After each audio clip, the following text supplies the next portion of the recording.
Hello and welcome to Conversations with an Investor.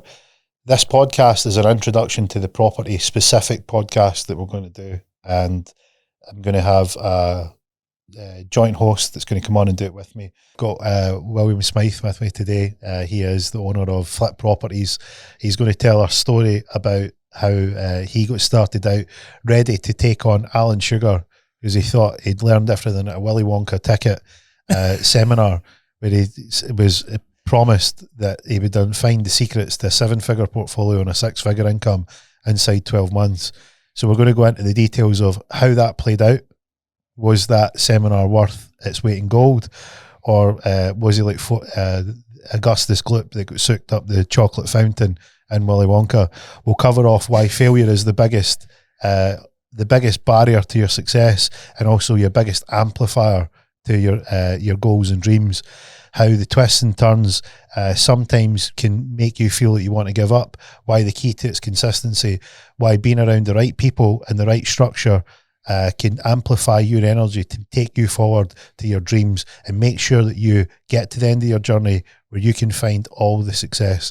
So without further ado, let's dive right in. So see, when you think back to, like, do you remember what it was like when you got started? I can remember at a young age what I wanted to do. Age we? So even take me back to my school days. Like, I hated school, so I got chucked out of school in third year, and I never went back to school. Never done any standard grades. You know, it's like in school, people will say, you need to finish school, you need to get a degree, you need to get your standard grades done. If you've not got them done, you'll not get a job when you're older. So I'm living proof to say that you don't need any of that crap. Mm-hmm.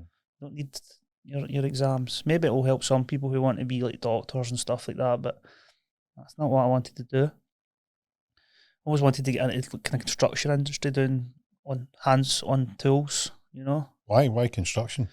I don't know. Well, at a young age, I was wanting to be a football player like any younger boy, you know. So, I thought I was pretty good at football. A wee birdie told me that you were quite good. I couldn't believe it personally, but when they said that you were quite gifted. I get that a lot. As a football player. The only thing is, there's a lot of people will say is just too lazy. You've probably seen that in my younger days of investing and getting into property as well. Just not giving it enough. The thing with you is that it's blisteringly infuriating because there was two modes.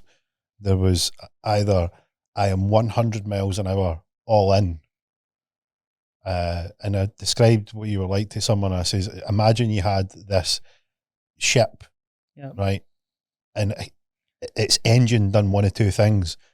It either went flat out, or it stalled and done nothing. And didn't matter what you put into the controls, it had one of two settings. And that's what it was like. It's probably the same across all avenues of my life then, because you've got football, you've got, like, even when I started doing plaster, I'm like, after a few years, I'm like, I fucking hate this now. Making shitloads of money, but I need something else in life. And that's when, obviously... Well, when Ricardo told me he'd recognise, he's like, I recognise him for somewhere.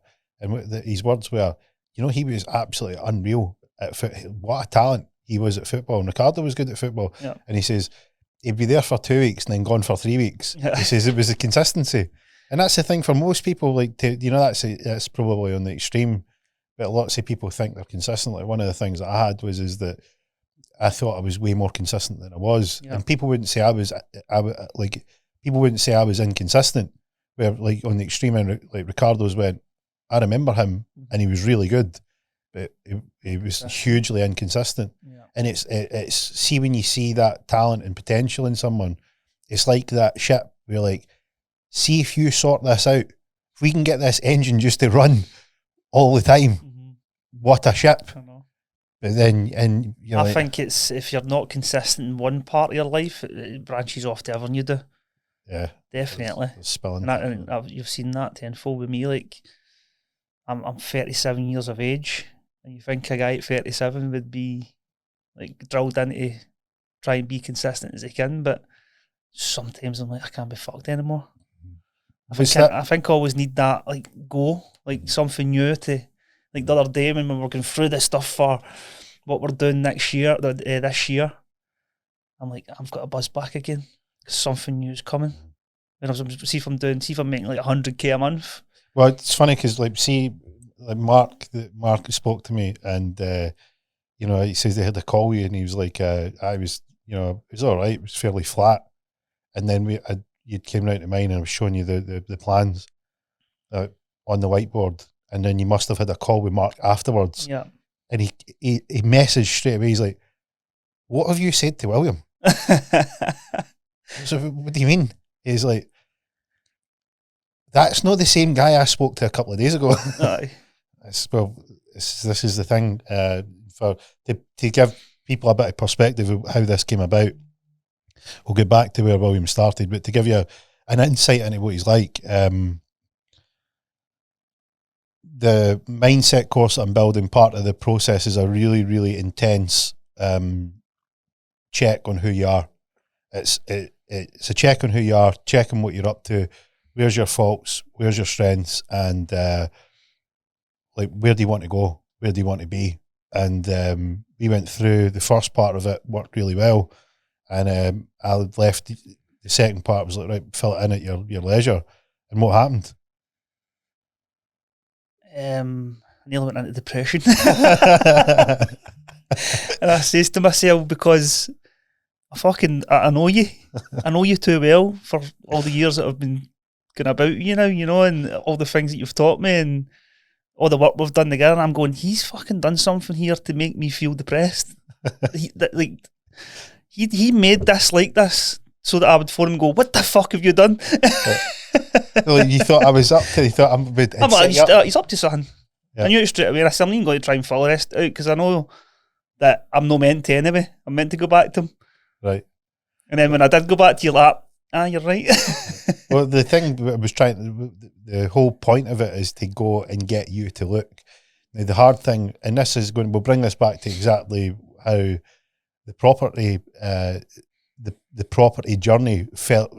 It almost is parallel to this, because it's the same things that happen. Is you think you know what you want, and you think you know how it is, and it's not until you go out and try it. Yep. You go, I'm not really sure, and you're at the point in your journey where there's loads of things that you've got that you think you wanted, and now that you've got them, you're not entirely sure that that's what you want. Yeah, and it's this sort of it's like I explained it to you. It's like you have this journey of a big sea adventure, right? And you want to go and I've heard about this mythical place, and if I just take this treacherous sea journey, I can get there, and it's Treasure Island, and there's everything there that you could ever want. There's cars and houses and holidays and jewels and money, and wow.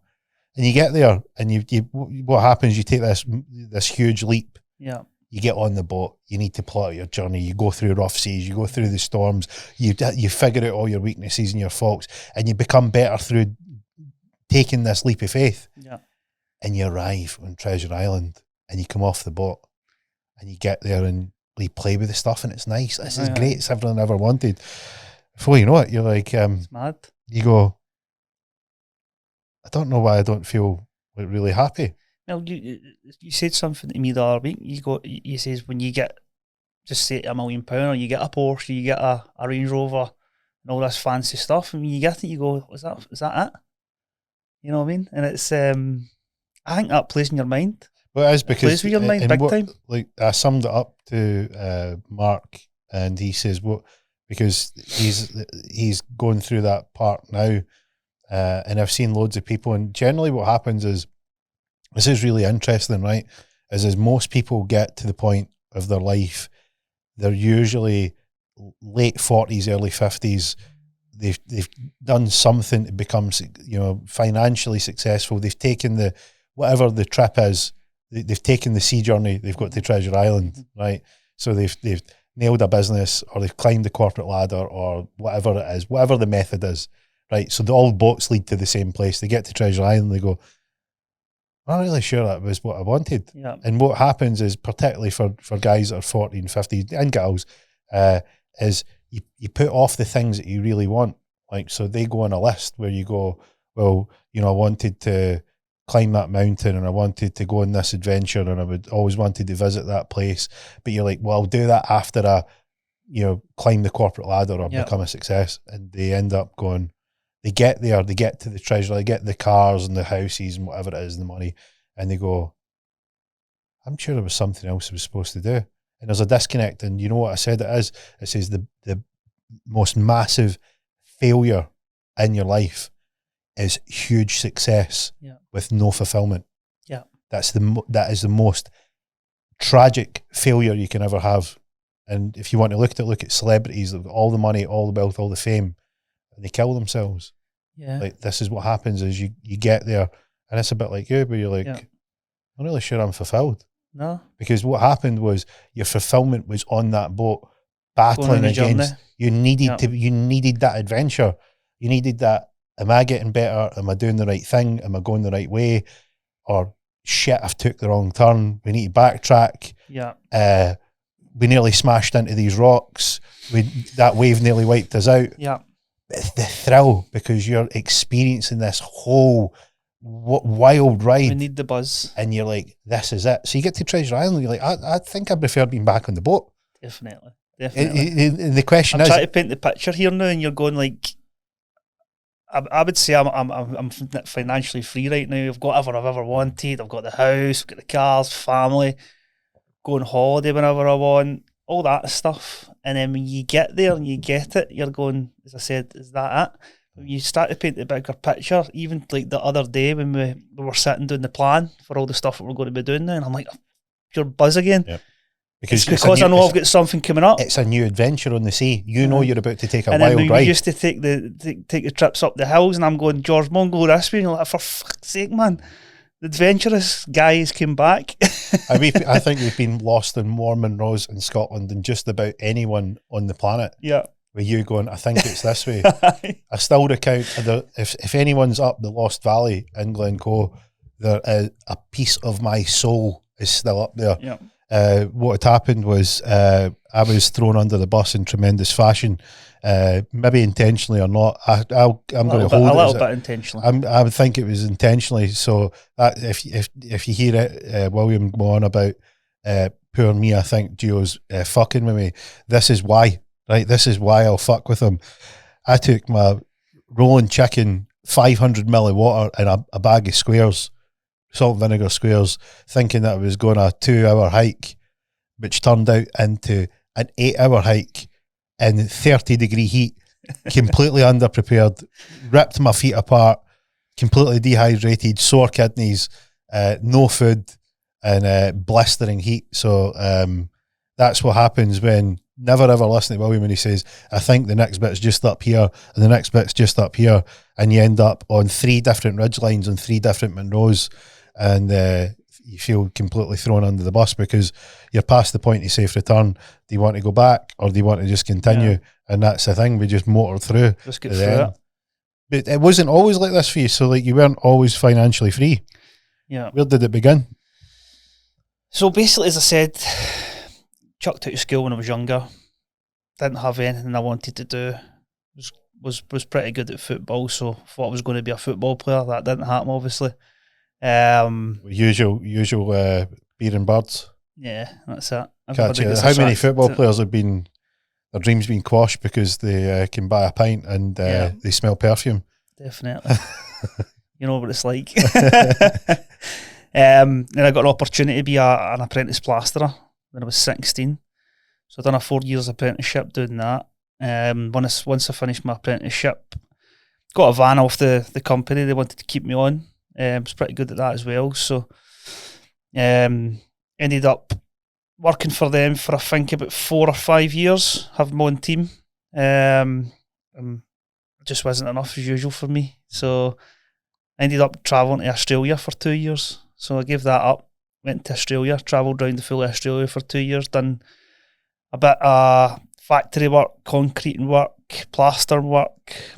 Probably the best 2 years of my life, to be honest with you. Obviously, I before having the kids and the wife. But what an experience! Nice to slip that caveat in there. Yeah, it was really good. In case she's watching, it was the best 2 years of my life, apart from obviously the wife and the kids. But nice touch. What an experience that was. Obviously, first time ever leaving home and stuff as well. So I was still with my mum and dad when I left to go there.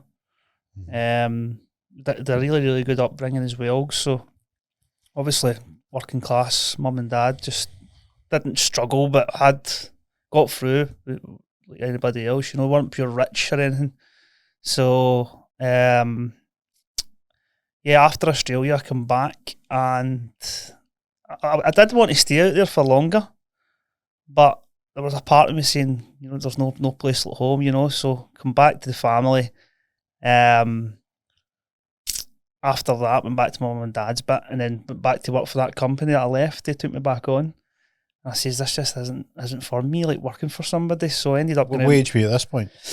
21, 22 maybe. Once I got back and started working for that company, I was like, nah, I can't do this, man. Just can't work for somebody and be on a shite money, you know. So I ended up buying a wee van and getting out my own and plastering. And it's funny how it all worked out. I always thought to myself, I'm going to get into property when I'm older. I'm going to buy some houses and rent them out, blah, blah, blah. Everybody thinks how easy it is when you're younger, you know, and me and you know, it's not that easy. Yep. So I was like, I'll get out my own, I'll save some money, I'll go buy a couple of houses and I'll rent them out and I'll be a millionaire. Well, I've heard people tell me that all you need, right, is you need to go to a couple of day event. Yeah. I've never been, so I don't know. Apparently, word is that you can go to a couple of day event, and after this event, you'll have a 7-figure portfolio and a 6-figure income. I've heard the word on the grapevine is it's actually really easy. Well, I've heard that a few times myself. I don't know. I think I've been to a couple as well. I don't know because I've never been. I can only give you my 2 pence. I bought my first flat when I was 19, and I sort of, you know, built that up over the course of years. So it wasn't like I wish I had I wish there was something magic back then. There was apparently there's a Willy Wonka golden ticket that was for sale, and it just gets you straight to the mythical numbers. So, but it's is that what happened? You thought, well, no, it's like that wasn't the first part of it. That's what I thought you had to do, but that was just like a thought in the back of my head because I was always wanted to make money. You know, it's like a young guy, like pure want to get out there and make money. So plastering was really good because. So why property then? Like you've got construction. That's a very specific like. It seems that you've clicked into it going, this seems like it's a good idea. Do you remember what it was? When we were doing the plastering, we ended up, by chance, it was just like bumping into different companies and they were saying, right, we're doing work for property investors. Like, instead of doing the plastering, do you want to take a full job on? Because I was like, friends were joiners, gas guys, painters and stuff like that. So I started doing that for another company. And when I was out there doing that, I was just getting a wee bit of the bug was coming, you know. I was like, this is brilliant. And then I can remember the first time I met you and I was telling you about it and you just kept laughing. So I was like, I'm getting into this and I'm going to start doing this. And you're like, nah, that's just not going to fucking work. I think that was about 6 years ago, was it? Maybe. I remember you were... Bridging loans and... all that stuff. You were telling me it was something along the lines of when you're starting out, right? When you're starting out, there's right contrary to what people believe, right? You can start if you've got nothing, right? And there's a few options on how you can do that, right? And then what you want to try and do, right, is can you start with something? How much is that? And then where is your scale? Where's the best place that you can start with what you've got? Now, if you've got absolutely nothing, then you've got to work that bit out, right? Now, there's some of the options that I would say are very, very good ways to do it. Yeah. And there's some of the other options which I think are almost to the point of delusion, right? And what happens is when you take those things, so you have nothing and there's an option which probably isn't the best option, and it's suggested that leapfrogs you to a way higher level. And that was what you were describing. And I'm like, right, look, no. You will lose your money, whatever money you've got, and your children's money if you try and do that. You're like you are literally going to blow yourself up. Well, it's like, I can remember I was like, I thought you had to work with everybody. I thought, right, if I get him into the business, he'll be good. I'll team up with him, he'll be great. And you used to just tell me, no, don't do it. Don't do it. It's not the way to do it. And I'm like, no, you don't know what you're talking about. This guy's brilliant. You know what I mean? He'll bring X amount of work to the business, and we'll be millionaires and blah blah blah. And I think it's took me about 2 or 3 years to realise, like, you don't need it. You don't need it. You just need to grind and hard work. I remember saying to you, because I said, look, the property thing was sidelined for a while, and you went full bore into construction. Yeah. And the whole idea with construction was, it was a view that would be your entry into the property market. Yeah. So the idea, like the straightforward idea, if anybody's read my ebook, I lay out, there's 5 essentially entry points that you can go in, right? And why someone would use you, like, so say, for instance, and we'll come on to this, because this was your entry point. Yeah. And it's really, really funny, because you had a point of entry, and it was the one that really didn't work, and it shifted you into another point of entry, because you came to me and you were like, right, look, I'm going to do this, and here's how I'm doing it. And it actually was like, right, look, this is going to need to shift, because see what you're doing isn't working.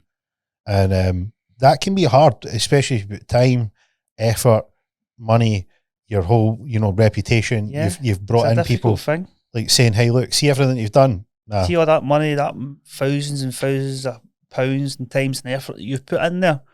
It's very hard to let it go, even if it's fucking not making anything. Even if you're in minus every month, there's money coming in, but the profit's not there. And try to let that go. To go, right, just scrub that, move on to the next thing, and learn from what you've done before. It's a very, very difficult thing to let go. And I think it took me about 6 months after me and you talking about it to go, right, this needs to go. Well, I don't know if do you remember when? So there was a gap. What had happened was, you came and spoke to me. Yeah. You'd said, look, here's the plan. I told you essentially that you were better going to the casino, and you'd have a better chance than what you were doing, because at least in the casino you've got a chance. This other way you've not. Yeah. And it was one of the things, I don't think you liked that. There was, if I remember rightly, there was some media and marketing around, there might be a way of doing this. You ventured down that road to go and see how you could actually enter into the property market. So I remember seeing that you were like, hey, I'm going to go and do this thing. These guys know what they're talking about. They are, the greatest, biggest, best in the industry. I'll get everything I need to know. So what was it like when you went to these, I don't know how you describe them, seminars or events? Did you feel like you were getting everything you needed? The good. I know we can discuss afterwards, but at the time, what was it like? The good thing about obviously you were part of the mentor and going forward, but the good thing about you is when I was coming to you and telling you what I was going to do, even if it wasn't the right thing, you were going, right, go and do it. Because you wanted me to go and you wanted me to fail, I think, and learn from it and come back. And that's the good thing about you. And that's a good thing about what we're going to be trying to do for other people going forward with the plan and stuff that we're going to be showing people. It's about learning from the mistakes. Well, the biggest thing, like if I was to put it to you now, like you've had a meteoric rise. Right? I can't think of anyone that's had a rise and a success. Like, you think of the people that have been around, people that were in the same, like people that have attended the same events, people that have done the same things, people that were on social media and so on. I don't think there's anyone that's had a rise like you've had in the time frame of that batch of people. So it is without a doubt that you've had exceptional success. Right? I think I'm probably one of the best people to help other people because of what I've went through. Now let me ask you this. out of all the successes you've had and all the failures you've had, which one taught you more? Definitely failures. I would probably go back to a development that you introduced to me. And I think you introduced it to me not to say that this is going to be a massive success, but this is going to be a learning curve. Just to kind of give you an overview of what it was. It was a kind of old building down in Ayrshire. And we bought it for very, very cheap, didn't we? And you're saying, like, get into this will do this to it, blah, blah, blah. But there was a lot of other parts to it that we had to do that we didn't know. Maybe you did know, but I didn't. So leading up into it, like, this is the difficulty. Like, remember the ship. So you've got somebody that goes 100 miles an hour, right? And at this point, you go at such a momentum, it's a bit like... Sometimes I'm too fast. At wind noise, you can't hear. Yeah. So I can tell you things and you don't notice until you've either hit the obstacle or you stop and you go, what did you say? Right. And during that point, it's like, it's not going in. Yeah. So one of the things, like, when you're trying to teach someone, it's very difficult to teach someone because everyone's different. Right. So when you want to be a good teacher, you need to actually teach someone with how they learn rather than how you learn or somebody else. So it's not one size fits all. And I knew that there's a few things that make up how you operate. Right. One, you need to have, it needs to be fast. It needs to be high paced. It needs to have a big outcome. Yeah. Right. And other things are that you don't learn from your successes, you learn from your failures. So the best way to get you to learn something is to give you something that will have as many failure points, and you're faced with a situation where you either learn or you fail. Yeah. And I knew from your construction that you didn't let it go. Yeah. So you would keep going until you got it right. Yeah. So what scenario or what environment could I put you in where you could have as many points where you get to see where all your weaknesses are, and you're faced with that decision, I either learn or I fail. So I fail the whole thing, or I learn and I learn and I learn, and it's that sequential learning all the way along. Always look back as well. So going back to obviously that development, a lot of things went wrong. Some things went good. A lot of things went wrong. Even some of the people that got involved in it with us. And I can remember one thing you always said to me. You said, after you fail at that, look back and pick all the parts out and learn from them.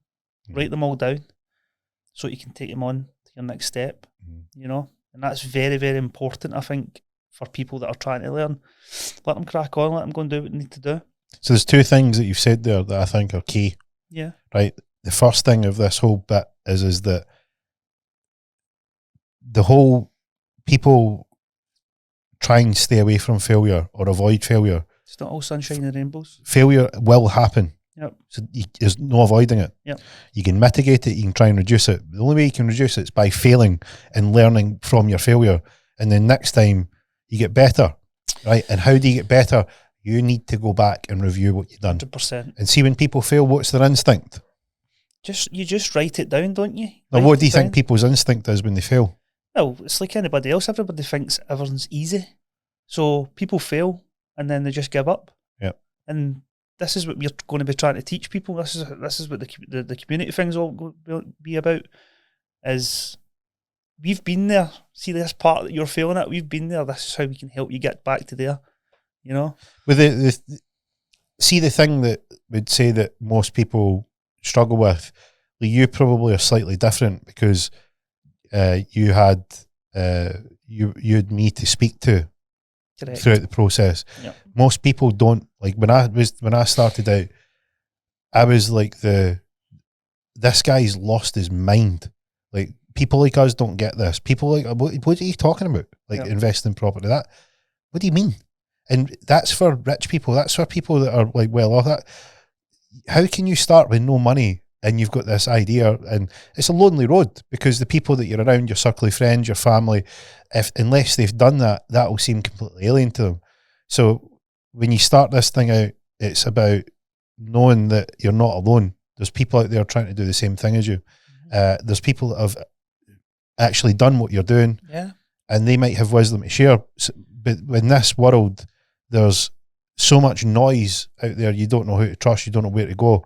And a lot of the thing is they're trying to monetize it to, like, monetizing's fine, right? But when you're literally trying to extract every penny out of someone, I think it's like, hey, look, here's the deal. Too many people are are getting sold the dream, you know? Well, they're getting sold the dream and told that there's no failure. Like, there's nothing to lose. Exactly. You don't need any money. It's a proven track record. Follow this and it's success. And it's just, you know, buy the golden ticket and you're going to live you're going to have this dream life. Yeah.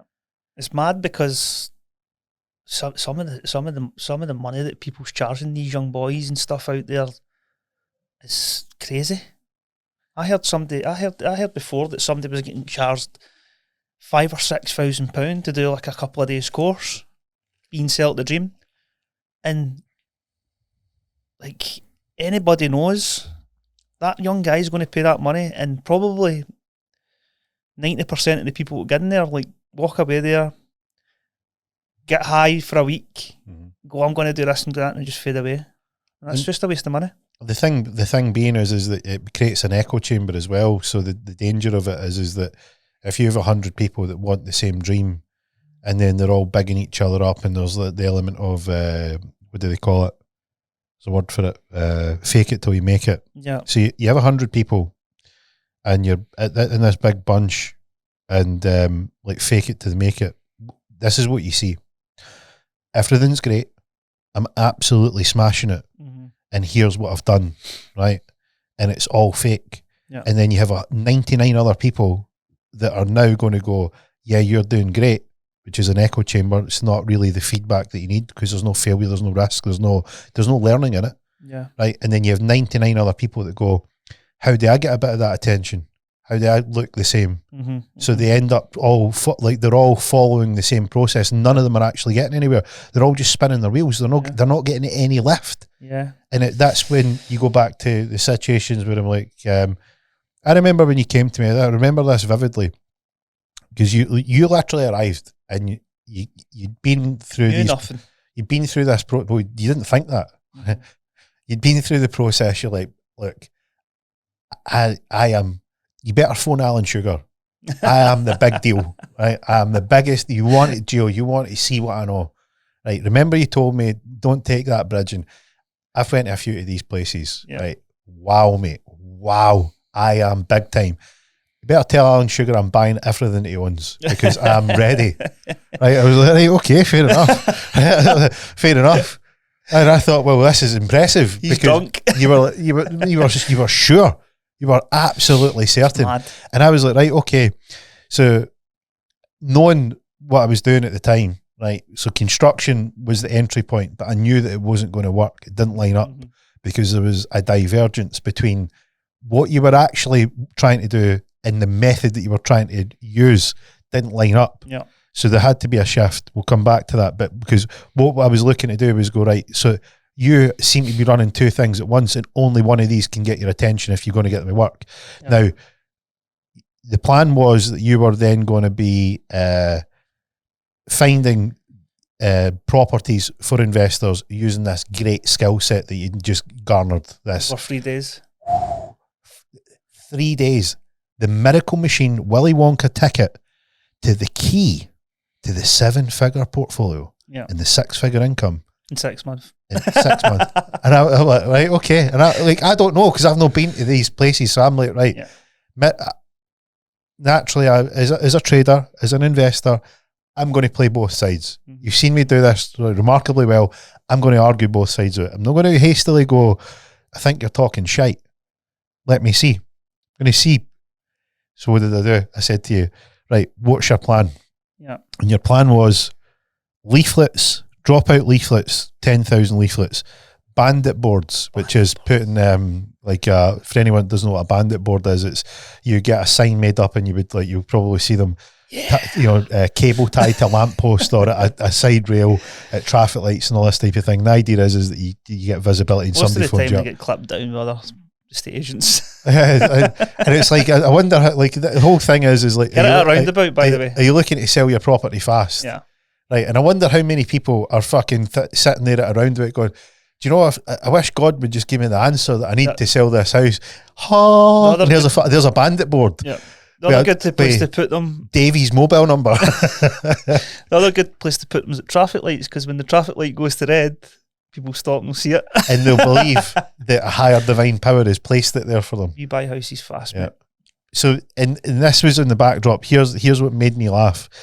I've just finished a marathon course in recording my own property course, and it's going to be every single thing that you wish you knew before you started your property venture. Yeah. So one of the things I talk about is the hilarity of some of the methods that are being taught, because the property moves in cycles. So the property market moves in cycles. And what does that mean? Well, it means that there's a high time, there's a time it flattens out, there's a time that it crashes, and then it flatlines and it goes through this process. So the strategies that are being taught, sometimes you went to these places and you were telling me strategies. So I'm looking at what the market's doing and you're telling me a strategy that should never be used at this point in time. And I'm like, right, that was the first red flag. So I said to you, I says, right, I'll be your investor, right? So your plan is you're going to find these deals. I'll be your investor. So I'm going to be the guy that's going to review, like, is this guy got a good proposition? And I remember what I said. If I remember rightly, it was leaflets, bandit boards, you needed a website, you needed Google ads, and you needed to buy properties below market value. BMV, baby. Yeah. Right. And what was going on at this point in time was, I don't know what fucking century it was that this idea, this concept was applied, because what was actually going on was the property market was on a tear. Interest rates were ultra low, which was fueling speculation in the property market. Everything is moved to online. Yeah. And estate agents are essentially, you can click some details and you can get a price for your house. So these things didn't make sense to me, because these strategies in terms of so Joan wants to sell her 2-bedroom flat in Glasgow. Why would Joan not go on her phone and fill a few boxes in and find out what it's worth, and somebody that was willing to sell it for her, versus wee Jimmy's bandit board and a leaflets came through the door offering her 20% below market value. I'm like, this isn't going to work. Maybe it does work sometimes. Like, you might get the odd one or two person that will maybe ring them up and say, I'm selling my house, but it's not going to work for everybody. Well, I know, because I was investing in the market when this sort of strategy would work. Years ago. What you would need, right, is you would need a big property crash. You would need a huge shift in sentiment in the market. What that would mean would be the buyers had disappeared. So sellers couldn't find buyers, right? And my time doing it, I was an investor in the peak of the credit crunch. And what it looked like was there was loads of people that needed to sell, and there was nobody that was able to buy. So what you had was loads of sellers and a tiny amount of buyers. So what happened was nothing was moving, nothing was selling. So that shaped the environment was ripe for it. Hey, look, I can find you a buyer, but they will be expecting a discount because everybody's trying to sell. And if you want to get a sale, then this is the terms that they'll buy it, and they'll buy it if it's below market value. And the reason that below market value worked at that point in time was the price most people had bought before the lift off, and then there was this huge spike in prices over a 3-year period, and then they were coming back down. So there was many people that had paid very little for their house. So what they actually paid for and what they actually owed was a low amount. And that this sort of thing had happened. So you could go to people who'd paid 20 grand for their house. Their house was worth 120, and you could get a buyer at 90. They were like, great, like, that'll do me, son. You go and find me a buyer at that price. I'm in. Right? That's not what we're dealing with now. No, because the market's moved. There's been many buyers, many sellers, and lots of people don't have the equity in their property to do those types of deals. And the amount of people that have the equity in their property to do those types of deals are so few. And there's this huge internet thing that you put a couple of info in. Times are moving. Here's a list of people. Do you want us to get this money and them to contact you, and they'll do it? And you were up at, like, this is what I mean, bandit boards, and I'm like, no. It's amazing, because when you told me well, when we were trying to do all that kind of stuff, then you turned around and showed us a couple of deals in Rightmove, and we punched the numbers, and I'm going, fucking hell, that works. Yep. And then fast forward 2 years, 3 years or whatever, he's pulling deals off Rightmove. I think we've done over £10 million worth of property deals on Rightmove. Yep.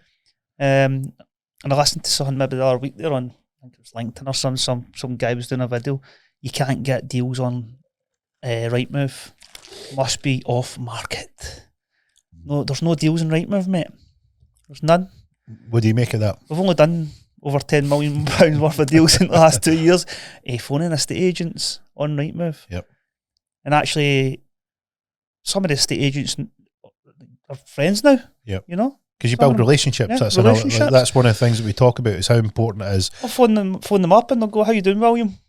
What are you looking for? I said, looking at this deal, right, I'll get you a viewing in tomorrow. How's the kids? How was your holiday? Sending out bottles of whiskey for Christmas and stuff, and you would call them friends now, because over the past few years you've built really, really good relationships with them.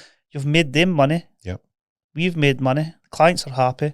Yep. Buyers are happy. Sellers are happy. Guess what? And the people are no happy. Google ads.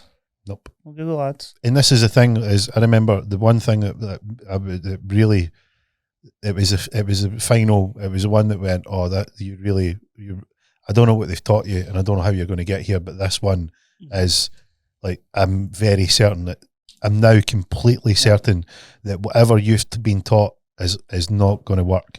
Because I remember I said, for some people. Remember I said to you, I said, what did I say to you? I said, I'll be your investor. Go and find me 5 deals, and I want you to pitch your deals to me. Yep. And he says, what do I need? I was like, just work out purchase price, rental, mortgage amount, and tell me what the yield is. Do you remember what you said to me? What's a yield? What's a yield?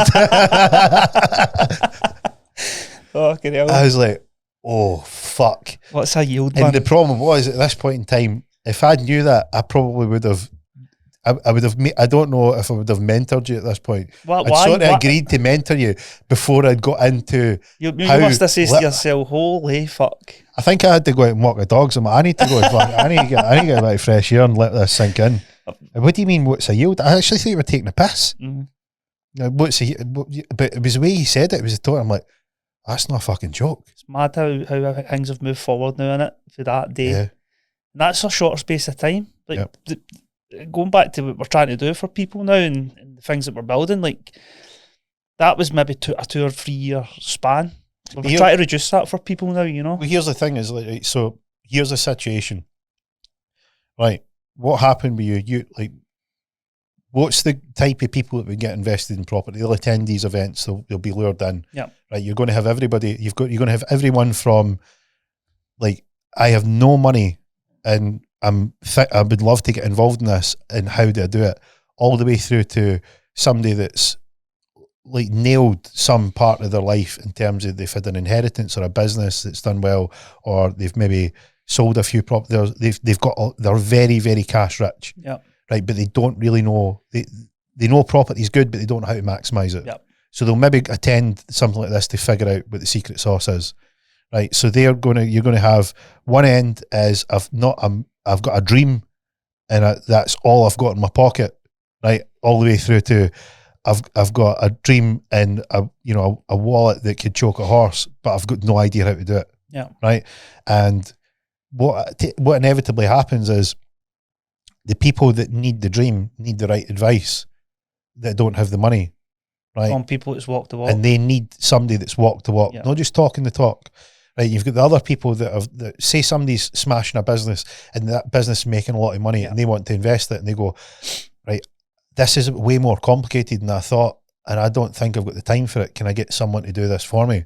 Like, the great strategy, if you've been great, like all the great things that we do, we get people that are better than us at doing it. Yeah. Like, if I want marketing, I want editing, I want great lawyers, great guys in finance, I want great people at governance. I'll seek out the very, very best. I don't try and be an expert because I'm good at what I do. I'll get people that are way better than me to do other things because that's their bag. So you imagine the guy that's sitting there with, 3 million quid that is burning a hole in his bank account. He's like, I've always wanted to get into property. What can I do? And you say to him, well, look, you can go and learn all this stuff, He's like, I don't think I've got the time to do it. He's Yeah. like, well, who out there is doing it? And this is what I mean when you take all the noise out of the equation, who is actually walking the walk? Yeah. And you can, how do you tell? Because you've seen them all. Yeah. How do you know? How do you know? How do you know who's walking the walk and who's just talking the talk? Well, you need to obviously work with the right people, don't you? Learn from what we're doing, basically. So if you come into the community and stuff like that we're trying to build, we'll show you what we've failed at to get to that place you want to get to quicker. Even if you're a low entry or high entry, it doesn't matter. We can help you either way. That's the thing is like you've got the people there that I would have personally found it highly beneficial to be around, to have a community where like there's people that are behind it are walking the walk. Yeah. Right. They're not just talking the talk, and they're not just giving me the, like, what would I have liked? I would have liked the, hey, here's how you smash it. Here's what to avoid. Here's where it's went really sideways. Here's where it's went Pete Tong. It's about moving with the markets as well, as you said at the start. There is times and places for this part of the way you invest, and then there's times and places for this way to invest. Obviously, different strategies that you're using right now works in all market conditions as well, we've seen. Well, one of the things that's difficult for people is to forecast the market. 100%. So, right, it's one thing knowing that the market moves in cycles, but when is it going to move? And when it does move, what should I do? Right, that's the thing. And most people wouldn't know how to predict that. Like, how many times have I said to you, look, this is what's going to happen. Watch what's going to happen. Here's how it's going to work. And it's funny. It's the opposite. It's very funny. What's it like on the other side of that? It's mad. Like, it's like the other day you were showing me. I think you put a video out somewhere about what's happening now. Did I not send you something? It was like a builder's firm went out to Stuart Millen. Mm-hmm. Stuart Millen firm, massive Stuart Millen building firm, and it went into administration. And I can remember about just over a year ago, you were showing me data from America. And you're going, see that there? See all the house builders that are going out of the game in America? See in 12 months' time, that's going to happen here. Mm-hmm. And then I seen it and I'm like, fucking hell, man. That guy's got a magic wand. Yeah. And it's great, but take us back 12 months. What did the property market look like? Oh, it was great. But I'm telling you, it's amazing. The market's flat. It's flaming hot. And I'm telling you, the guys that are building houses are going to be going out of business. Yep. You must think I've lost my mind. I can remember we were putting an offer in a property. I mean, it was in Glasgow somewhere. And you're talking 100, 150 grand ceiling price on these properties, standard. And they were going for 30 grand over home report. Mm. And I'm going, holy fuck, man. When's this going to stop? Yep. Remember it? Yep. Because I remember... sometimes 40, 50 grand over home report. What I'd said to you, I says, look, this is how, like, what people try to work out and miss, right, is there's things that drive the market and they don't know what drives it. Mm-hmm. And they think that the property market's in its own bubble and they've kind of got it figured out. Look at it now, but it doesn't. There's things that are outside that affect it. So you need to pay attention to the things that are outside. So like when I'm looking at an investment or I'm looking to put on a trade, like there's things that I'm looking at, geopolitical situations, what's the geography of where that company operates, what currency do they use, what currency do they transact in with their clients, what's the risk in that country, is the currency different from the one the currency that I'm using, what's the sort of situation with the politics, how is it connected within the industry, how is it connected within the sector. So it's really like a high level starting from the top and getting to the bottom, start from the bottom and getting to the top. But you can do that in the property market. And there's lots and lots of data that will tell you what's going to happen in this little bubble that you're in. And if you can work out and analyse it, you can go, I know when this is likely to go. Yeah. And you might, like, I remember you going, I think you've lost your mind. Yeah, people are paying 30 grand over home report. Everyone's and fine. You're telling me, right, I'm on the phone to estate agents and they can't get properties on quick enough. And there's buyers fighting that they're paying a 30 or 40% premium to buy this house, and you're telling me a house builder is going to go bust. Yeah. And the thing is, like, see, if you're not in it for the long term, you're fucked, man. Because if you have paid the 10k, 20k over, if you're not in that for the long term, you're goosed. Like, even right now, just for instance, if somebody bought one of their properties 2-3 years ago at 20, 30, 40, 50 grand over home report, and they go to try and get out now because their interest rates are too high and they're not making any money, they're fucked. Yeah. And it's They're been on the bank's money. It's been locked into a strategy, because this is the thing that worked extremely well for me was being able to pivot into different strategies to look for different ways of doing it. I've had like spectacularly well-known seasoned property guys go say to me, "Hey, look, what are you up to?" And I've told them, they're like, "It'll never work. Yeah, that's nuts." And I'm like, "Well, you're seasoned, you're professional, you know what you're doing." But like, and just like I said, here's the analysis. I've looked at the data, the flow, how it affects the world, the country economy, then the property sector, then went to here, then looked into its hotspot region, and I'm like, "I don't agree with you," and I'll go and do it. And they then go, "How are you doing that?" Yeah. And then I compare their old strategy with this current strategy, and they're going, how are you doing this? How many people we help now doing that? But you know, well, these are the people that have got the foresight to go, "Hey, you know what you're doing." Yeah.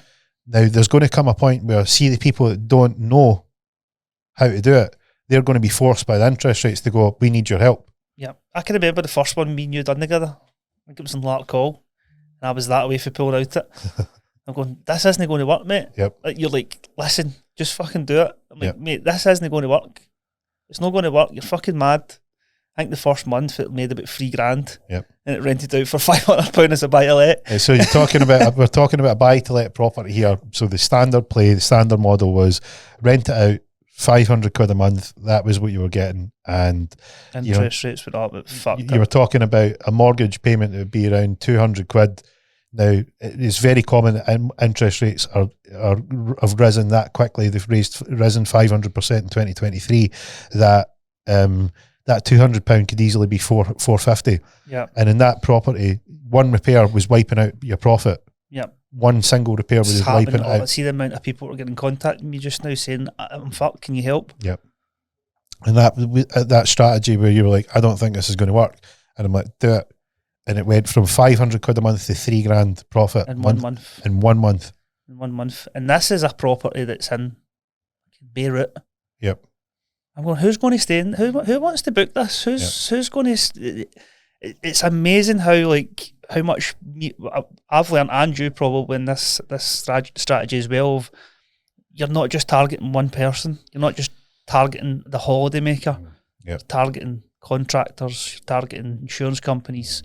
There's 3 or 4 or 5 different clientele that you can target on this, and that's when it going back to like that property in Larkhall, and I'm going, who the fuck wants to go to holiday in Black? Because that's what you thought here, baby. It's a holiday, and who wants to go to holiday in Larkhall? This isn't going to work, mate. Because there's a whole other world. I mean, I'm looking at the data, so I can see, like, looking at the data is like you're getting some of the picture, but not the whole picture. Like, you're only going to get the whole picture when you start doing it. Yeah. But you're getting enough where you go, right, that there's no smoke without fire. You're seeing the smoke, you're not really seeing the fire. Yeah. But you, like, the smoke's strong, and you go, we're going to go and look in here. And then the best way to do it is walk the walk. Put your money where your mouth is. Put your property up and go and try it. And then see when you try it, it's the baptism of fire, because you're sort of trying to figure out what is going on. And then you get into this world where you're now paying attention to, you can see who the type of people that are interested in it, what type of people are booking it, where did that booking come from, what's going on in the area, infrastructure projects and so on. It's mad how you get into the rabbit hole, if you want to call it. You're like, right, this is fucking good. It's not all about the money now for me, to be honest with you. Like, the money's there, like, it's about learning all the parts of it, so that we can take it on to what we're trying to do now and show other people a quicker way to get there. And I think obviously after that one I was like, can I get more, please? I think we're at 15 or 20 now, you know. I quite like that one. It seems that worked. I've got money here, can I get more? How many more of them you got? And it's amazing how quick that's built, man. Yep. And the thing is, like, there's not a lot of people out there equipped and mentally equipped to do stuff like that. They're themselves. Yep. So maybe they need that bit of help. Well, I mean, this is a thing that because it was hard work. It's not as if it's all brilliant. This is all sunshine and rainbows. But you see, getting from 1 to 20 properties in a year, that was a lot of hard work. You know. Yeah, and in doing a strategy that's the contrary strategy, doing the strategy that's not the typical route. Because the typical route's easy, it's known, it's having the right teams in place, furnishing teams, cleaning teams, having the right refurb teams. Well, how many people have you known that's went, I'll do this myself, and then they come back to you going, I think we've done the first couple ourselves, me and my wife, me and Lorna. I think we've done the first setups, remember? Yeah, I think it was the first 2 or 3 we done. And I didn't know what to do. I was fucking going into B&M with 3 trolleys full of lampshades and pillows. And but that's like, great. I can't do this anymore. This is where you get to know what's involved, because like this is why I'm like, learn how to do all of it, because what happens is you know what's involved, right? So you now can get someone or teach someone to do it. Or if someone's going to do it, if someone's going to do it for you, then you know if they're good or not, because you know what is needed. Exactly. And it's this sort of thing where you go, you need to go in, and like people would shy away from it. I don't know what I'm doing. Right, we'll go and learn. Yeah. We'll go and try it. I mean, I didn't want to do it, but obviously, see, because I was that far in front of what I knew about property stuff, like, I'm going to do this now, because as you said 2 seconds ago, I'm like, if I do this, I know what other people are going to be doing. And this goes back to when you talk about your biggest failure. What was happening in that situation was you were leaving other people to do. He'll do it. He'll do it. And it was just a case of, it was a huge concoction of, I'm trusting them to do it without really knowing, and I don't really know. So it was just a whole. One bit of advice I would give somebody. Yeah, it's the accountability. I don't know what's going on, so I'm making other people accountable. When they're not accountable, it was like a chain reaction of, well, I don't know, mate. It's not my job, and it's a ripple effect. Yeah, and that's the culture you want to get away from. You want the culture where you go, look, I know what I'm doing, I understand what's required, and I'm going to make sure that you know what's needed, and I'm going to make sure that you know what you're doing. And then through that process is you end up with the best people that are the best at doing what they do. Yeah, because you can spot if they're good or not. Definitely. And then you can obviously, if they're not good enough, you just get rid of them, get the right people in.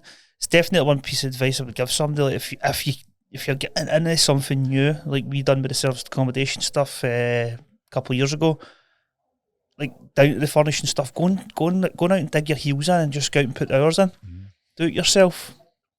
Do it yourself till you can't, because obviously you know how rapid we grew. Property after property, even bringing investors' properties on, landlords' properties on, who are in the situation with the buy-to-let market, and then our own portfolio that we've got.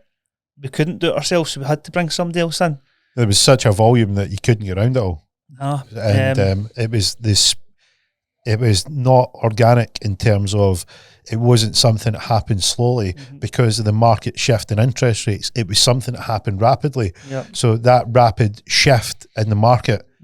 And I'd been saying it for how long? I'd been saying this is what's going to happen. 12 months and ago, I was like, look, we need to be ready. And when it's ready, it's going to happen rapidly. And it happened even more rapidly than I even predicted. But knowing that put us in a position where you could go, we know what we need to do, we know we need to ramp it up, and we know that it's not going to change, so we need to go all out. Yeah, and we've got the right teams in place now as well, and this is how we can help other people who are trying to get into doing stuff like this. The teams are there already, you know what I mean? So they're not just working for us. We can help other people. It's mental how many kind of landlords are coming to me now. I'm only talking maybe the last 6-7 weeks maybe, who are just stuck. Why were they stuck? Because obviously the way the interest rates are going now, and their profits, they're not there now. As a standard buy to let, so they're in minus. They're seeing what you're doing, you know. The word's getting about the profits that we can make in service accommodation, so they're past their properties over to us. Well, for anybody who hasn't seen, I done a video in August 2023 explaining that this was going to happen.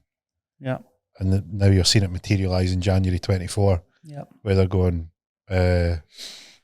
I've just got my mortgage renewal in, and I'm not making any money. So this thing that was a good investment is now not a good investment. What do I do? Well, I've got a guy that contacted one of our property manager with 43 properties the other day, which were all buy-to-lets. 43 properties. They want us to take them on service accommodation. Because they're not making any profit. Maybe they are making profit in some of them, but it's only like 100, 200 quid. And all it takes is for a window to get smashed, Yep. a boiler to break down, and they're fucked. Well, you've seen what we've done with some of the investors I know that have passed over. Generally, what happens is this, right? They're stuck in their old ways and they don't think it works, and they are hesitant to move. The difficulty is you need to put tenants out. What's the regulations? What do they need to spend? And it's loads of noise.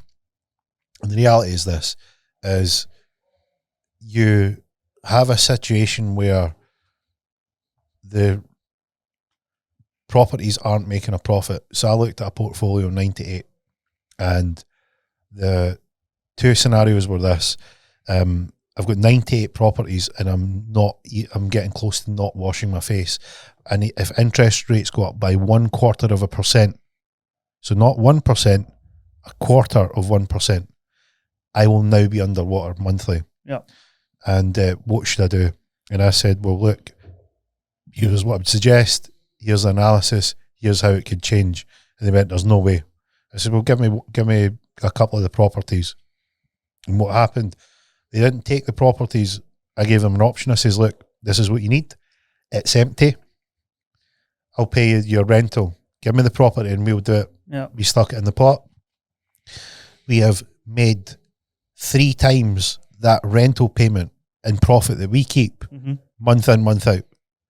And I've went back to the investor and I says, look, like, don't come moaning at me. I think we spent like maybe 10k to turn that property around. 10k in, right? It's cleared 1,200 quid a month in out profit for us every month. Yeah. And we're paying the landlord. Yeah. After costs. We're paying the landlord. There's your rent that you would get, and here's what we're getting. Yeah. And then that broke the seals, where it was like, right here, we'll pass you more over. So as they're coming empty, we're getting a steady flow of a portfolio 98. Yeah. And then we've got one of the other investors. I was out on a training ride, cycling around a beautiful part in Scotland, riding around the loch. They're planning on buying another buy-to-let property, and I know because I'd already spoke to him and he was dead against this strategy. Yeah. Nah. Too many people are. And I says, look, he says, what would you do? And I says, well, here's what I'm doing, and here's a similar property. And it got the wheels turning. So what's the choices? Well, I've got a deposit here to go and buy another property, or I can take the majority of that deposit and refurbish and put the furnishings in and make it look nice, on a gamble on an existing property. So on the face of it, you go, that doesn't make sense. I could have 2 properties with 2 rentals, and you're suggesting that I don't buy the second property, I take the majority of the money and put it in here. Yeah. And that property rented for, I think, 600 quid a month. And the 4.5 is it? First month profit was 4,500. Yeah. By using. So can anybody do that? I would say you're unlikely, because what you need is you need the knowledge, you need to understand the data, you need to understand what you can do with the property, you need to understand the pricing, you need to understand what standard it needs to be at, you need to understand how to advertise it, you need to understand how to manage it, how to manage people's expectations. That's why predominantly most people, I don't know anybody that's went and tried this themselves and went, I'll not get used to manage it. And how that came about is that we were doing it for our own stuff. Yeah. So it was a natural progression where we says, right, if you pay us a management fee, we'll do the same as what we're doing because we've already done the work. Yeah. But we are doing it not from the sense that we're a service business and we're just looking to punt a service and we're not really interested. No. We're actually doing what we are, like, we are walking the walk. Yeah. We are right there. It's mad, like, not even down to like landlords who you just spoke about there. I know who you were talking about, but not just landlords, like even investors who come to us from all over basically the world, mostly UK, but you've got Dubai investors, America, Australia. I've got a guy that travels around the world in a ship who's an investor for us, and it's mental how some of them come to us and go, are you sure this is going to work? And I'm going, like, pay me a fee, I'll go and find you a property, and this is what you're going to make every month. And then when I find them the property, after paying the fee, when I find them the property and I show them the numbers and they're going, are you sure this is going to work? Yep. I'm like, I can't see how we're going to make this money. And let's talk about one of the properties that we had to get ready for the 8th of January there. That property, we picked the keys up on the 23rd, was it? Just before we finished up. And I think you said to me, I don't think you're going to have that ready for the 8th. I said to you, I says, you're going to have guests checking in and the paint's still going to be wet in the walls. So we got it, we managed to get it ready and they checked in on the 8th. But that property alone, like even the investor, he was hesitant at the start. He's going, I don't think you're going to make these numbers. And I think we ran the numbers at making about 3K a month. We ran the numbers, and we got a 6 month booking in there, and it's clearing £4,300 a month for 6 months. So you're better at maths than me. How much is that? 6 months. What was the £4,300?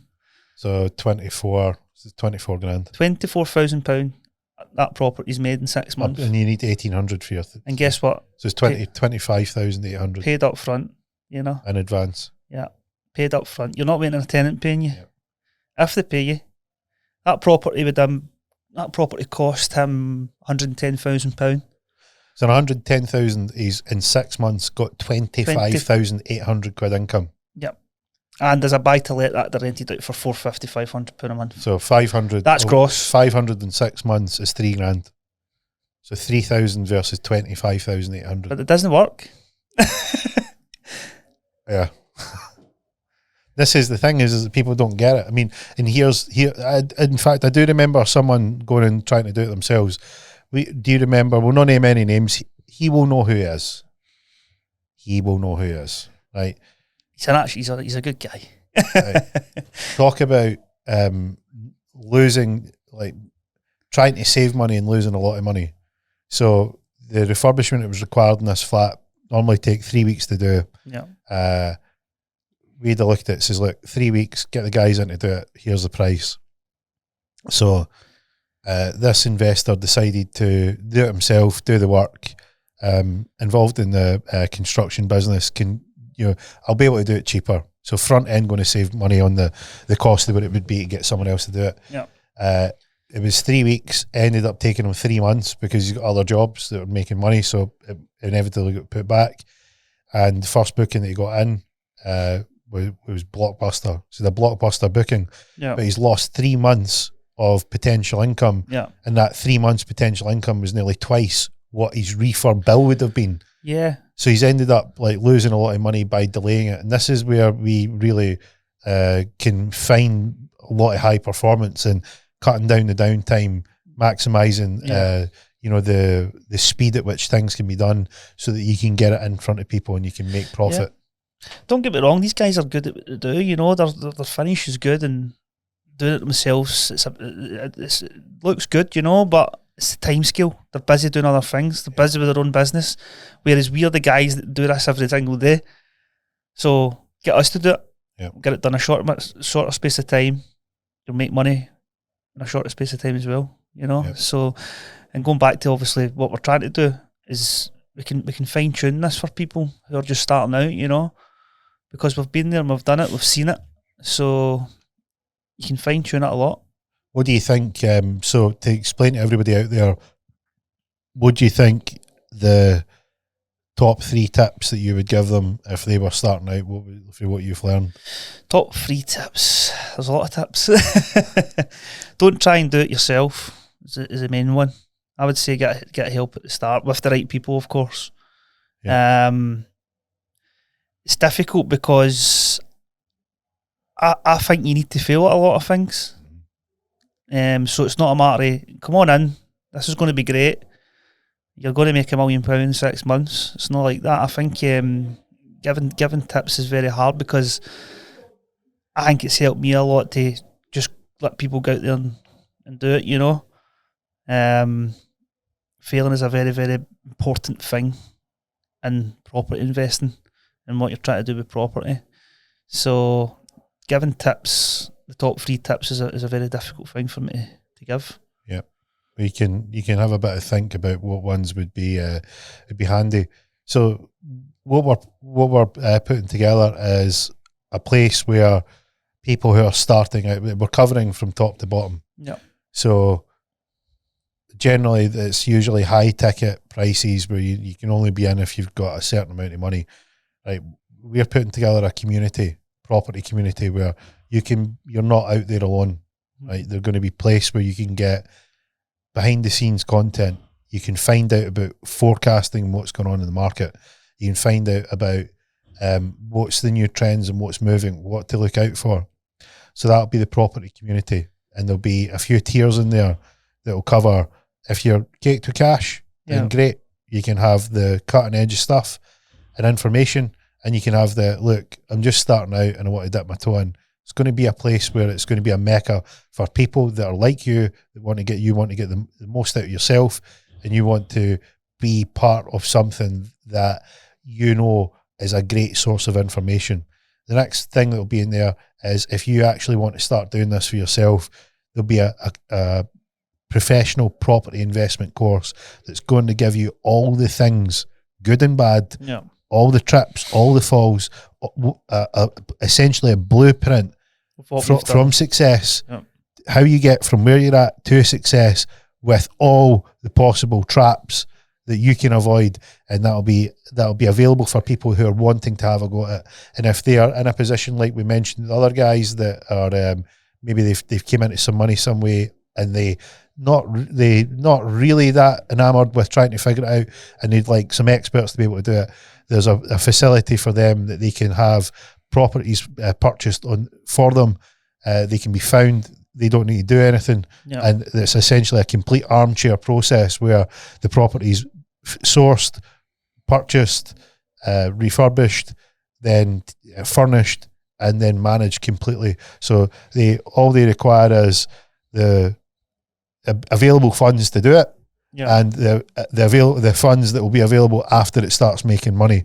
They literally need to do nothing. And that's for your people that are like, hey, look, I'm not that fussed. So I'm not that fussed about learning it, but I'm wanting to get involved. Investors. Yep, and we have every single part covered from top to bottom. It's about not making it too complicated in that part as well, because you've got guys out there who have got the money, you know what I mean? It's sitting in the bank not doing anything. And the good thing about working with us is everything's in-house. We don't outsource any of our work, you know. It's all our own teams. It's our own management company. It's our own sourcing business. So we're not kind of passing the buck to people to do different things, even down to the furnishings, refurbs. It's all our own teams there. So I think giving investors that peace of mind is very, very crucial as well. Yeah, and that's the thing is that, as you mentioned earlier, I mean, a lot of the things are built on the right people, trust, helping people on their journey. The fulfilling part is that when you've found a successful way of doing something, it's helping other people that want to get in the game. And the thing that we want to urge to people is that once upon a time I was starting out, I didn't have any money. Exactly. And I know what it's like, and we're very fortunate and lucky that technology now allows us to be able to share and integrate that experience. And if you're able to contribute your time and a very small amount of monthly money, you can be part of that. You're going to help the production, you're going to help the content, and more importantly, you're going to help yourself pick up knowledge that would otherwise be tricky to get. And even if you're feeling a bit isolated out there and you don't know where to turn, there's literally going to be an entire place of experts in there that will have experienced and most likely messed up that part and found a way that it works. Yeah. And what a resource that is. Can you imagine that? Imagine having the essentially the who's who of every part of every aspect of the property game, and they've got it covered. I mean, we didn't just think about this last week. This has been in the thought for a couple of years, but what me and you wanted to do first was go out and do it. Yep. We wanted to go out and walk the walk, not just talk the talk, as we keep saying. You know, we wanted to go out and try it first with our own properties. So we're all in. We've got the back data there to show people, like, this is what we've done over the past couple of years. Do you want to be involved in this? Because this is what we're doing. This is what we're making. I think what you find with a lot of people is, as you say, like, fake it till you make it. You know, they've not really done it. And they're trying to show people how to do it. Well, that's some of the things that I've found that have been, like, you know, when you see these situations, you get someone that's like, you know, what do you do? I can pull off it. Like, I see people who go, have you really done this? And I'm like, right, here's the before pictures, here's the after pictures, here's a title deed with my name in it. Like, I've bought this. Yeah. Like, here, like, it is literally, how many examples do you want? And it's this process where you go, like, we're not, this isn't in theory. This isn't like we've sat in a classroom and we've read some textbooks, or we've went to a seminar and we've heard some buzzwords and we're throwing them around. Like, this is literally, yeah, and this is what I mean. Like, I had someone that spoke about LinkedIn and says it was great, and I was like, LinkedIn to me is very difficult to pay attention to because it's literally a hurden of just complete they came out noise. They came out a course and they're an entrepreneur. Yeah, and it's funny because I was speaking to one of the estate agents that I buy properties off of. He's a really good friend now, and he met one of the furnishing girls at a seminar thing that they go to, and they were talking about us. And he says to these, it's amazing the amount of work that William and George are doing, or whoever it is, and they don't really go and boast about it online and stuff like that. You know, you got all these people that come out of these courses and stuff, and going and saying they're doing this and doing that. They're actually not doing anything. You know, so that was really good to hear that. Yeah. And that's the thing is like I've said to you that one of the greatest quotes that I ever heard was "Work hard in silence and let your success make the noise." And there comes a point where, especially where we're at now, I think the conditions where we're at now is things are going to get trickier and more difficult for people to be successful at this. And there needs to be a time where you need to come out of the shadows and say, look, if there's ever going to be a time that you need help, it's now. And if there's ever a time where you need to watch out for traps, it's now, because they're going to have more punch and more bite than they ever have done. Yeah. So it's very, very, very important that you get the correct and accurate information. And this isn't a one and done situation. So for the people that go and purchase a property investment course, that's going to teach you everything that's current now. And if you're part of the property community and you've bought the property course, you will have access to the updates for here's what to look for, here's what to see. And it's that continual support that I think lacks. And you see people go to these seminars, or they go to an event, or they get a course and it's hyped up and it's buzzed up. Now, I think events and seminars are great because they do give you that energy, and it's great to have that energy. Yeah. But what happens 3, 4, 5 days later? Like, where's that place that you go to when the seminar's not on? And people end up, they go back the way. It's like, well, if we could create a community where people can go, right, this is constant, that energy's always here. It's always there. Yeah. So things like question and answers, you can put questions in, and all the current things are covered off. Yeah. And they're covered off not by, someone that's just doing this from text. It's like, no, like, we're on the ground. This is boots on the ground stuff. It's come back to my journey as well. Like, I was lucky because I had you to go back to. You know what I mean? If something was up, while you were showing me what to do and stuff like that, I had you. Other people have not got anybody. Yep. They'll go to the courses, and as you said, 4 or 5 days down the line, they've got the buzz, and the buzz starts fading away, and they go out and try a couple of things and it doesn't work, and they go, fuck, this isn't all it's made up to. I was speaking to someone that went to the course, and just to give you an idea of what happened, like, they were on the same path as you were when you were explaining to me you were about to take out Alan Sugar as top dog. And they went down the full process, and it was it says, well, how many properties did you buy? It was like, none. I was like, right. How many properties did you source? It's like, none. Like, how long did you give it? Like 6 months. Like, what did you spend? I bought a website, and I think I'm about £30,000 into Google Ads, and I'm like, but that could have been you. Yeah, that could have been you. That could have been you. A bridging loan, 30k worth of Google Ads, and no properties to show for it, no deals. Putting to show your main house as a security in a property. Wild. I can remember somebody told me that they get taught to do that. Ramp up your credit cards and put your house security on a bridging loan. Insane. Madness, mate. Now, it's madness. Now, using financial strategies can work if you're clued in on how to achieve it out the other end. Yeah. But I think that it's very, very dangerous if your strategy is out of date.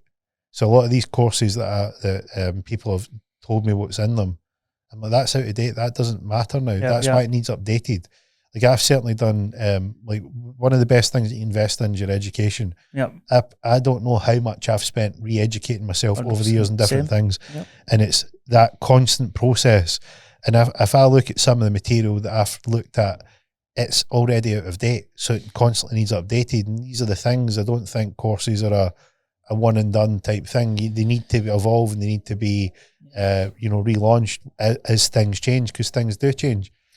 I think that's how me and you work so well, because you're good at the top looking at everything that's happening, and I'm on the ground doing the work, So going back to the community stuff, that's like we're building something where we're on the top and we're looking at everything that's happening, and when you come in, we're going to show you how to do it, Yeah, and you're getting that insider continual energy where you're on the inside, you're part of something that resonates with you. It helps you in your journey.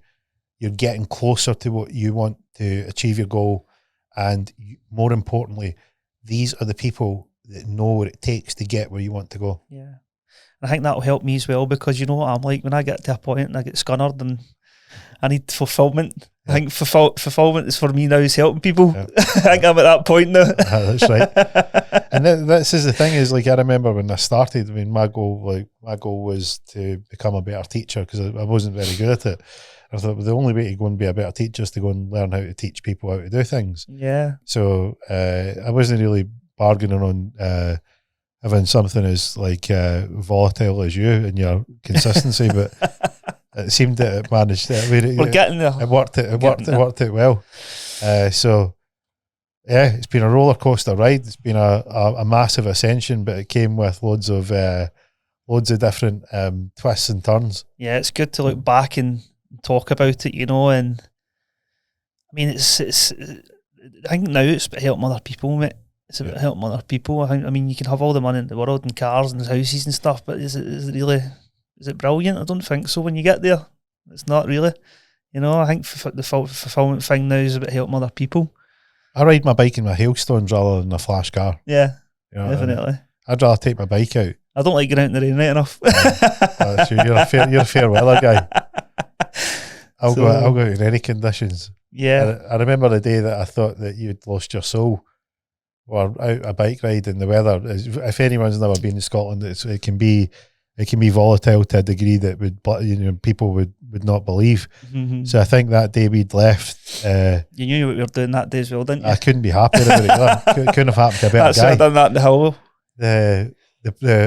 We'd left and it was sort of cold, a bit bright, and then it was cloudy, then it was raining, and then it was sunshine when we stopped at the cafe to get a coffee, and then on the way back it was sunshine, cloudy, then rain, then hailstones, then sleet. And this was in a 50 kilometers, so it wasn't even a huge distance or a huge amount of time. But you went through. I think you went through just about every emotion possible. Yeah, I think another bitch got me that day. You were contemplating just hoping that a car would come by and just run you into the ditch. There was a wee ditch at the side, man, and I can remember just looking at it and going, that fucking looks good in there. Just end this now. See if there was an old mattress or something there and covers, I would have probably just stitched myself. Yeah, and I think I remember I was up front whistling Dixie. No, you were doing bunny hops and all that.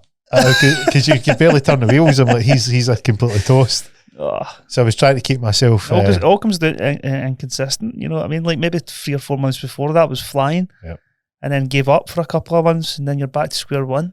Yeah. And that all comes back to what we're trying to do with people, especially me. I'm still learning that part of it myself.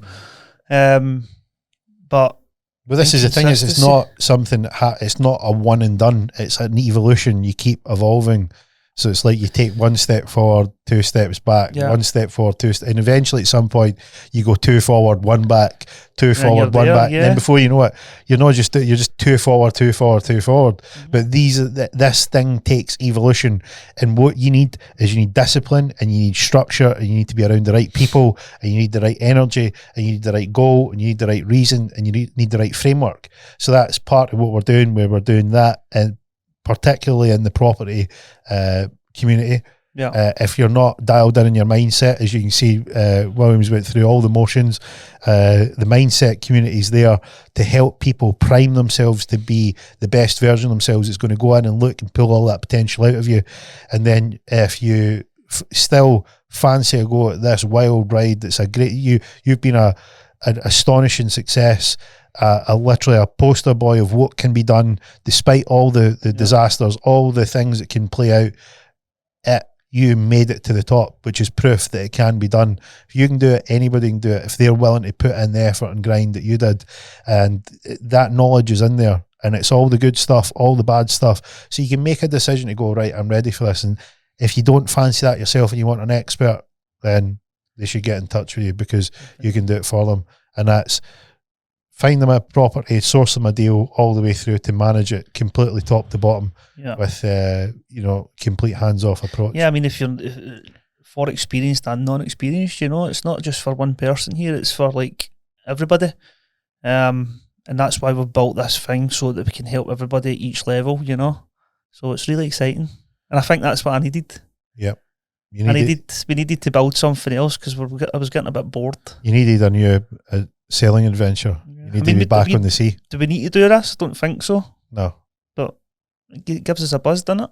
Well, yeah, and it's like, I mean, it's probably, where I was in my life, where, I could have pissed off to an island somewhere and never thought anything about anything and never been on social media. But like, what good is that doing for humanity? Like, what does that do for your kids? What does that do for you as a dad, as a husband? Who are you? Yeah. And I'm like, right, so I've got all this skill and all this knowledge and all this experience, and I'm using it for my own benefit, but like, who else's benefit? Can I do a better job at that? Yeah. Like, who else can I help? And then, you come along, like, I'm ready to take on Alan Sugar, and I've been to a course and I think I'm ready. And then you go and take this wild ride where you take someone who would have ended up being like, the same as other. They're just like, nah, it's not enough. And what's happened, you've become more consistent, more disciplined, more focused. You've learned to improve your weaknesses. You've doubled down on your strengths. You've went looking for your potential. You've took the risks and gambles, and it's paid off. Yep. And that's what can be done when you're in and around the right people, and you've got the right structure. Taking the risks is a very, very big thing, I think, as well. It goes back to the first property me and you were going to invest in together, and I was saying, I don't think this will work, and it was like taking that risk, like just go for it, see what will happen here. Even a guy like yourself who's been in the game for that long, I was still hesitant to say, do you really think this is going to work? Yep. And you just need to take a risk. Got to take a risk. To go for it. 100%. And it's that approach that gets you somewhere. It's that approach where it's do or do not. It's the, what are you going to do? Who are you? Yeah. You need, some point you're going to get something that's going to scare you. So make sure you go for it. When it comes there, take the leap. As long as you've done all your homework, you've put in the time, you've put in the effort, you put in the preparation, and it'll pay off. You need to put the work in, 1,000,000%. 100%. So thanks for coming along and sharing your twists and turns and tales. No problem. It's been good. It'll be good to do a few more over the next couple of years anyway. So get this journey going and start helping people. Good. Anything else you want to add before we get wrapped up? All good. Good stuff. We hope you enjoyed this episode of with Conversations with Investor with William. What a roller coaster ride it was to see all the twists and turns, how he nearly cracked, where it could have went wrong. Did his failures stop him in its tracks? He could have quit. He said that was in his nature, that he was so inconsistent, and all the hurdles that he had to get over to get to where he's got now, and what's next for him. So the property community, why that's important, what's going on in the investment landscape, what's happening with the property industry as a whole, where's the best place to go. So stand by for more content on this new podcast. We hope you enjoyed this intro, and we'll see you on the next one.